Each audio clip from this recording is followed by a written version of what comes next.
How you going, everyone? How you all doing out there today? Sorry about the mess in my room here. It's moving things around and that at the moment and whatever else. Just thought I'd do a quick little video on the v1200 and on how it's going after it's had about 8 flights now. So far so good. I've just had a bit of a look over it. I've just checked the tension on those screws there and backed them off and done them up again to make sure they're alright and everything's good there. I did notice that my tail there looks like it could, at the very end, it's sort of, if I twist the tail a little bit, it lines back up. So I might push that in and put a double glue on that just to hold it all together. That's all good. Everything seems to be holding up really well. I haven't had a problem with any of my retracts, so I fly off a manicured grass. Yeah, it's not too bad, the grass. Can be a little rough in spots, but my wheels are holding up just fine. I've been seeing reports of people pulling the wheels out of their models. Not sure what's going on there, but mine seem to be alright. Yeah, it's a bloody lovely model. Not using any flapped elevator mix yet. It does balloon when I drop the flaps, so that does suggest I need a bit of down. But once it slows down, it settles. It's a very lovely plane to fly. I very much enjoy flying it. Yeah, I haven't really got a bad thing to say about it, to be honest. Everything's going well inside. The speedy and that's working well. Everything's doing what it's supposed to be. My tape is holding up good. That hasn't tried to pull out or anything of the sort, so that's definitely thumbs up there. Couple of little knuckle marks I got in there now from, you know, when you're leering up and it finally lets go and it whacks into your knuckles, but hey, you're going to get that. On a bit more, you know, looking at this foam and that, and a couple of guys in the field, we've been looking at it. We all reckon it's the same foam as what they normally are, it's just they've compressed it more. It's not a new batch or anything like that, it's just compressed more. They've just pushed more into the mould to make it harder, more dense. That's what we're gathering is what they've done. Hey, it works, so, but that's all good. Keep it up, that part of it, Horizon. Push more EPO into the moulds on everything, not just these. Motors handling everything well. Stupid amount of power. This 10x8 is quite a nice propeller for it. I did buy a 10x10 to try on it. The spinner actually makes a really good heat sink after a couple of flights. The motor, you know, when you fly and whatever, you come down, the spin is actually quite warm. So you got that airflow taking all that heat away, which is quite good. Yeah, as I say, my wheels are going well, everything's going well. My sticker's are peeling a little bit because the thing goes so quick, but that's alright. Nothing a small tack of thin CA can't sort out to hold them down. So yeah, I haven't really got a bad thing to say about it. I'll just flip it upside down, just bear with me 2 seconds.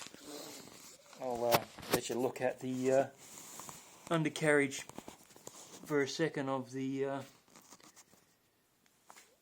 F16. 2 seconds, guys.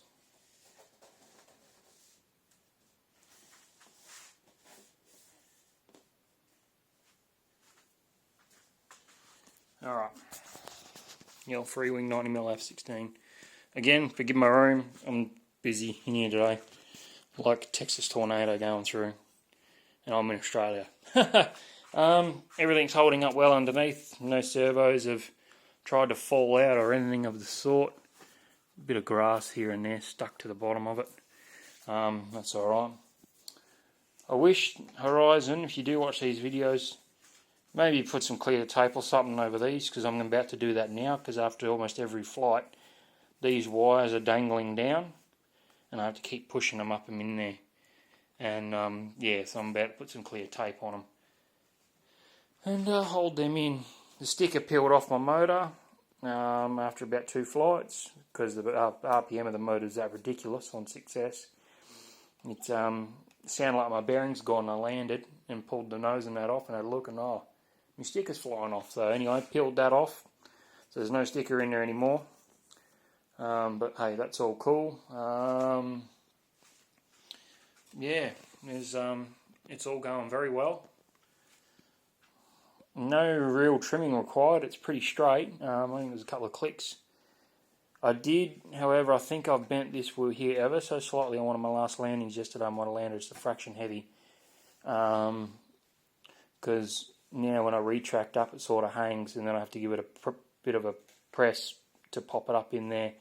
So I might have just bent it back a fraction. So I'm going to pop that out in a minute and probably just bend the wheel forward just a fraction. And I reckon that'll sort that out. Other than that, guys, I haven't got a bad thing to say about this model. BU's having problems with them, I'm sorry. But mine seems to be pretty good, and I usually get the bad ones of everything. So, all in all, thumbs up. I really enjoy flying it. As I said before, I love it. It's stupid fast. I still think the V900 is a bit quicker though on a 4S. That is stupidly quick, but again, that could be due to the size of it making it look faster. I don't know. I haven't radar gunned them or anything yet, but they're not slow. This thing is susceptible to batteries, while I think of it. I've got some HRB 5000 6S's there. They're a little bit older now. Still run fine in like the F16, the 18 and the Hawk. But put them in this, no, didn't like it. Fully charged, took off. And after I got airborne, I went to full throttle and did a vertical climb, and it was telling me low voltage on a fully charged battery. So I landed it and checked the battery, and I still had like 88%, 90% after 2 minutes. So I assume it's just the voltage sag, it just dropped too much. Whereas I got a couple of brand new batteries that doesn't do that at all, and it goes hard as all hell.